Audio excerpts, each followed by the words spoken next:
অদম্য ইচ্ছাশক্তি আর যে কোনো কিছুর প্রতি ভালোবাসা থাকলে যে বয়সকেও হার মানানো যায়, তাই করে দেখালেন 52 বছর বয়সী এক নারী। মাত্র 12 দিনে 1000 কিলোমিটার পথ দৌড়েছেন তিনি।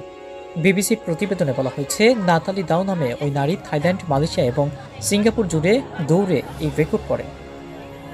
দৌড়াতে পছন্দ করেন নাতালি। তিনি বিবিসিকে বলেন, আমি চ্যালেঞ্জ নিতে পছন্দ করি, কিন্তু দৌড় শুরুর 4 দিনের মাথায় আমি নিজেকে প্রশ্ন করেছি, আমি কি আসলে শেষ করতে পারবো।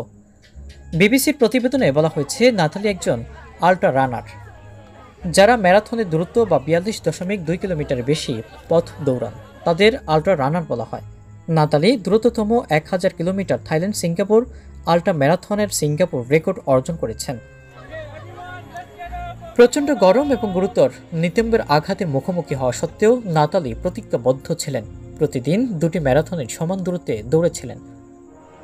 গত 5 জুন সিঙ্গাপুরে তার যাত্রা শেষ হয়।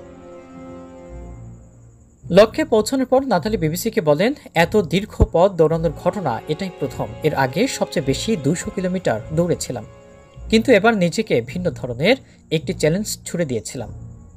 খবরে বলা হয়েছে, নাতালির যাত্রা সহজ ছিল না। 35 ডিগ্রি সেলসিয়াস তাপমাত্রায় দৌড়ানোর সময় তার জুতো গলে যায়।